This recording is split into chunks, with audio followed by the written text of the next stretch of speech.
Entonces, la práctica de cómo se realiza, cómo podemos nosotros realizar un hemograma, va a estar dividida en dos partes y generalmente por motivos educativos, pedagógicos o como quieran llamarlo, yo divido esta práctica en dos.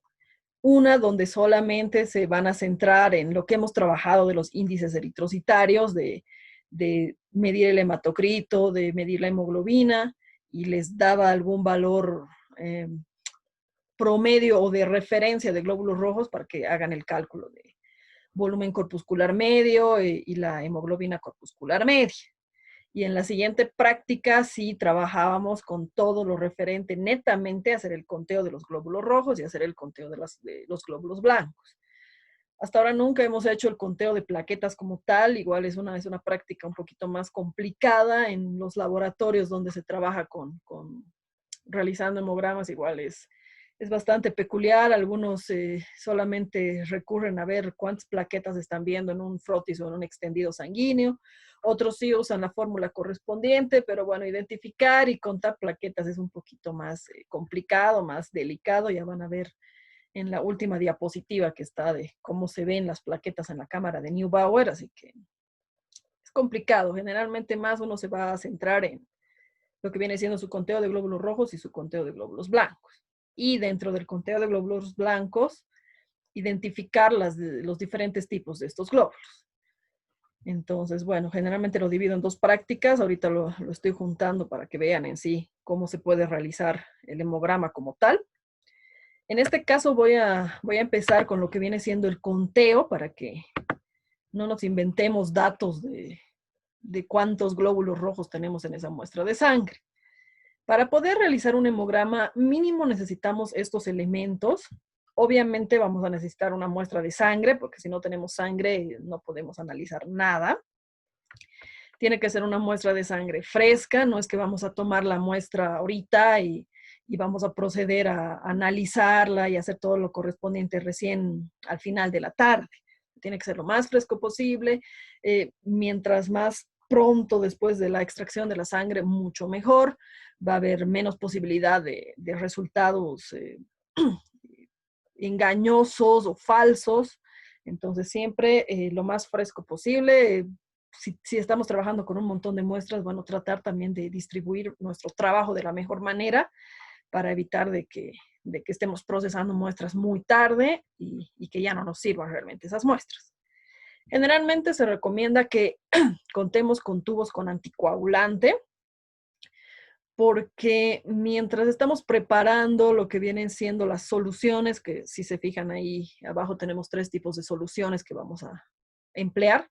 Mientras estamos preparando todo eso, puede ser que nuestra sangre en el tubo de ensayo ya llegue a coagularse y ya no vamos a poder tener los resultados adecuados. Entonces se recomienda que contemos con un tubo o varios tubos con anticoagulante, que puede ser el EDTA o puede ser también el citrato. Necesitamos jeringas y todo el equipo correspondiente para realizar la extracción de sangre, dependiendo la vena que vayamos a utilizar. Obviamente aquí ustedes ya saben todo lo que se necesita para poder realizar una toma de muestras, desde lo básico como algodón y alcohol para desinfectar el área, en el caso de que sea un área que tiene la presencia de mucho pelo, en algunos casos inclusive se llega a cortar un poquito parte del pelo o depilar parte del pelo. En otros casos tomamos la muestra tranquilamente. Entonces, todo el equipo necesario. En el caso de la vena cefálica, por ejemplo, muchas veces lo que vamos a utilizar siempre es un equipo para poder extraer mejor la sangre, para presionar, aunque sea una liguita, para que nos colabore, para que salte la vena, para que podamos tomar mejor una muestra. Entonces, como les digo, el equipo va a variar mucho de la vena que vayamos a utilizar. En algunos casos no vamos a utilizar ligadura, por ejemplo, si estamos tomando una muestra de la vena caudal o coxígea en un bovino, no vamos a necesitar una ligadura para poder identificar esa vena y poder sacar la sangre. Entonces, bueno, el equipo va a estar de la mano de la vena que utilicemos para poder extraer esa muestra de sangre. Vamos a necesitar una cámara de Neubauer, que es lo más importante para poder hacer el conteo de glóbulos, porque sin esta cámara no podemos hacer ningún tipo de conteo, simplemente es como si viéramos un frotis sanguíneo y no podemos hacer un conteo. Así que es súper importante la cámara de Neubauer, que como les decía, he debido ver en algún momento en el laboratorio, o les he debido mostrar, o alguien les ha debido mostrar. Tiene un tamaño poco más grande que un portaobjetos, o sea que es chiquitito. Sí, es más gruesito el vidrio que tiene, pero es más o menos ese tamaño, solo un poquito más grande. Para poder realizar el tema del conteo o el cálculo del hematocrito, bien podemos utilizar, y aprovechando que vamos a sacar una muestra considerable de sangre, o sea, un ml de sangre, así que podremos utilizar ahí esa muestrita, pero también podemos optar por simplemente hacer una punción en nuestro dedo, o en el caso de los animales, hacer una punción a nivel auricular para obtener solamente un par de gotitas de sangre y poder rellenar un tubo capilar y poder realizar las pruebas correspondientes. Esto por eso les he puesto a modo opcional, porque bueno, obviamente si tenemos la oportunidad de sacar ya una muestra y tenerla en un tubo de ensayo, ya nos es más fácil trabajar, ¿no? Ya no necesitamos hacer una punción más al respecto. Pero en los casos, como les digo, que dividía la práctica en dos y que solamente hacíamos la práctica de todo lo que es hematocrito y demás, ahí sí les pedía que lleven una lanceta y se pinchen su dedo para sacar un par de gotitas y proceder a la práctica correspondiente. Entonces, depende de cómo estén realizando el trabajo. Necesitamos tubos capilares para poder rellenar con sangre y poder posteriormente determinar el hematocrito. Ahorita vamos a ir paso por paso. Plastilina o cera para poder crear un taponcito en este tubo capilar y que la sangre no se nos escape del tubito que tenemos acá. Una regla para poder medir cuántos milímetros tenemos de la franja de glóbulos rojos, cuántos milímetros tenemos de todo el contenido celular y de plasma de este tubo capilar. Importante, una microcentrifugadora, que es donde vamos a colocar los tubos capilares para que se nos separe el contenido de las células sanguíneas del plasma. Micropipetas, que es lo ideal para poder hacer un cálculo exacto del volumen o la cantidad de sangre que vamos a necesitar para el conteo de células correspondientes y qué cantidad vamos a necesitar de estas tres soluciones. Vamos a tener la solución de Hayem, que nos sirve para hacer el conteo de glóbulos rojos. Actualmente muchos laboratorios, o por lo menos aquí en Bolivia, se está trabajando más con suero, ya se ha dejado de lado la solución de Hayem, pero bueno, este otro método lo vamos a mencionar la próxima semana, el que trabajan actualmente en los laboratorios acá en Bolivia y en muchos laboratorios. Pero bueno, antiguamente y hasta hace pocos años lo que se utilizaba era una solución de Hayem. Entonces, debido a la cantidad de concentración y del elemento que vamos a necesitar, todavía estoy manejando este temita. Para hacer el conteo de glóbulos blancos vamos a necesitar la solución de Turk, y para hacer el conteo de plaquetas vamos a necesitar una solución de Ries-Ecker. Y bueno, simplemente hacerles un comentario al respecto, recordarles que estas soluciones nos sirven porque cuando utilizamos la solución de Hayem, por ejemplo, esta solución va a permitir destruir o invisibilizar o dejar a un lado todas las células sanguíneas que no sean glóbulos rojos. Cosa de que cuando observemos en el microscopio, cualquier célula que veamos, vamos a tener la certeza que son glóbulos rojos y que no se nos van a estar mezclando las demás células. En el caso de la solución de Turk, igual, esto va a provocar que se desaparezcan todas las células sanguíneas que no son glóbulos blancos, para que cualquier cosita que veamos en el microscopio sepamos que se trata de un glóbulo blanco. Y el caso de la solución de Ries-Ecker se encarga de desaparecer todo lo que no son plaquetas para que todo lo que contemos o veamos ahí sepamos que son plaquetas y no nos confundamos. Y obviamente necesitamos un microscopio para poder observar las células sanguíneas y hacer el conteo correspondiente. Ahora aquí también me he olvidado colocar un instrumento, bueno, que les voy a mostrar estas diapositivas más adelante. En algunos lugares y especialmente antes también solían utilizar mucho un contador manual de células, que es para que vayan ahí simplemente apretando un botoncito y de esa manera van a ir contando cuántas están viendo, 1, 2, 3, 4, etcétera, etcétera, pero está en otra diapositiva la imagen correspondiente. Y bueno, y siempre tienen que tener obviamente un cuaderno o algo donde estén anotando el número de células que estén observando. Entonces, les decía que en primer lugar vamos a hablar de lo que viene siendo el conteo de las células sanguíneas.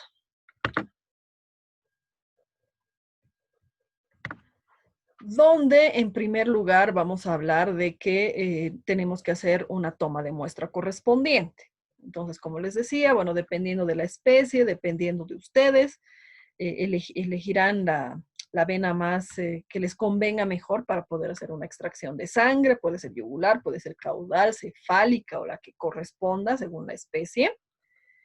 Pueden utilizar una jeringa y luego pasarlo a un tubo correspondiente, o pueden utilizar este equipo que ya lo observaron bastante en las exposiciones que realizaron, porque directamente a través de lo que le llaman esta camisa, directamente la sangre nos va a ingresar al tubo y ya lo vamos a tener ahí para poder utilizar nuestra muestrita de sangre correspondiente. Normalmente este tubo ya va a venir con el anticoagulante. Algunos vienen con anticoagulante, otros no. Tenemos que elegir uno que tenga anticoagulante.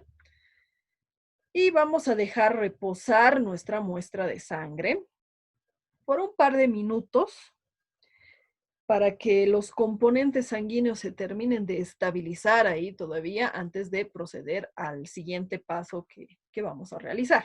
Entonces, en primer lugar, extracción de sangre.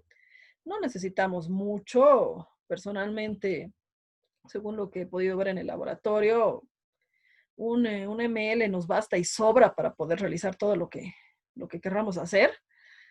Así que tampoco es cuestión de sacarle litros de sangre al animal o a la persona, así que no necesitamos mucho.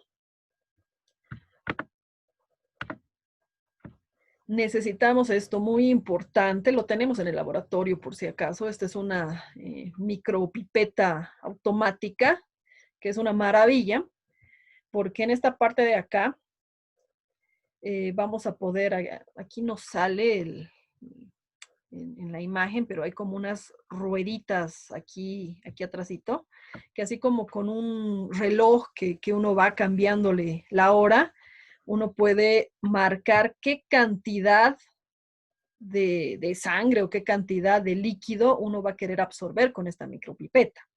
Entonces aquí lo podemos graduar para que simplemente nos saque 10 microlitros o 20 microlitros o 100 microlitros. Entonces esto es una maravilla porque nos permite exactamente medir cuánto vamos a sacar, de una solución o de un líquido para poder utilizarlo. Entonces es una maravilla poder medir esto. Algunas micropipetas vienen directamente, ya te dicen, de 10 microlitros o de 100, esas no las podemos regular. Pero las que las regulamos es una maravilla porque nos sirven para todo.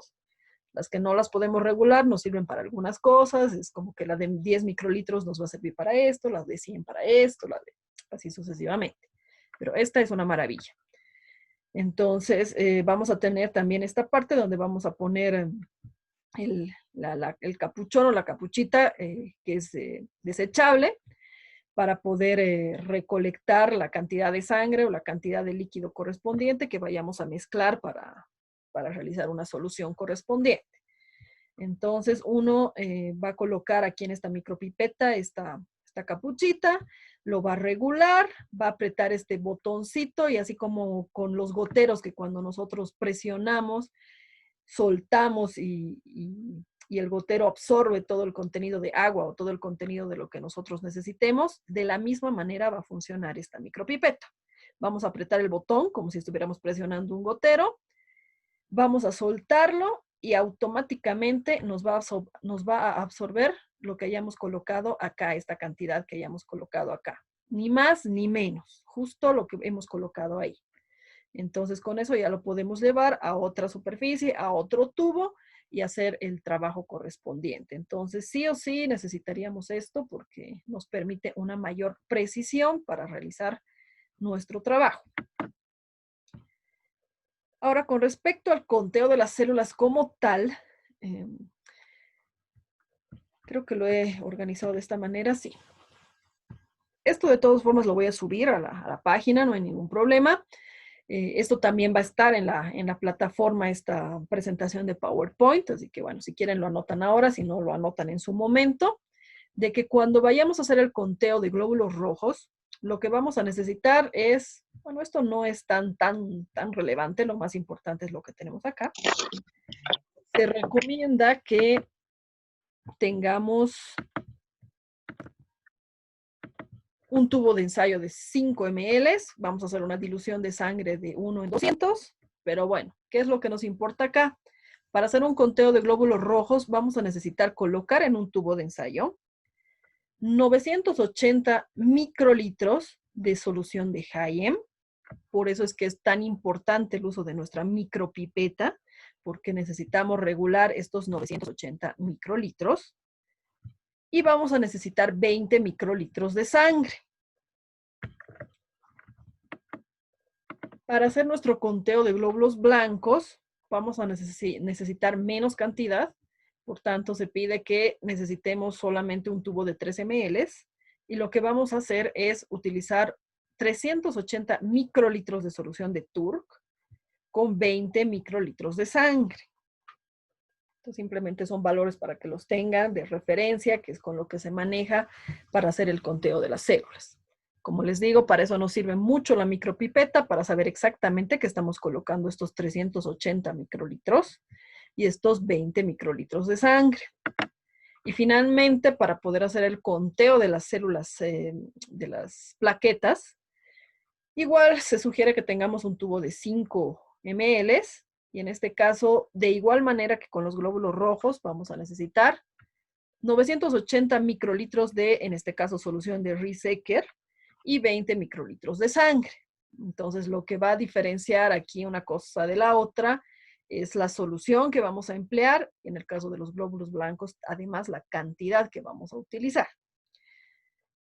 Por si acaso, esto que les estoy mostrando de lo que viene siendo las diluciones o las cantidades que vamos a utilizar, vamos a considerar que vamos a usar un tubo de ensayo para realizar esto, otro tubo de ensayo para realizar el conteo de glóbulos blancos y un tercer tubo de ensayo para hacer el conteo de los glóbulos rojos. En ningún momento me van a mezclar solución de Hayem con la solución de Turk o con cualquier otra solución. Cada uno por separado. Simplemente se los he colocado aquí en las presentaciones para que no nos salgamos de tema y veamos que, bueno, son procedimientos similares, solamente va a variar la cantidad que vamos a utilizar y la solución que vamos a emplear para poder hacer el conteo de las células sanguíneas. Entonces, simplemente eso, como les digo, va a estar en la página, va a estar también en la plataforma esta presentación para que se anoten, para que lo tengan. Y bueno, muy importante, las pipetas y la cámara de Neubauer, que es en este sectorcito de la cámara de Neubauer, que es donde vamos a colocar el contenido para el conteo de las células sanguíneas. Es de esta manera que vamos a ver la cámara de Neubauer, la cuadrícula de la cámara de Neubauer en el microscopio, y es aquí que tenemos que hacer el conteo correspondiente. Y estos son lo que les digo, para contar manualmente las células, simplemente van a apretar estos botoncitos para ir sumando cuántas células están observando.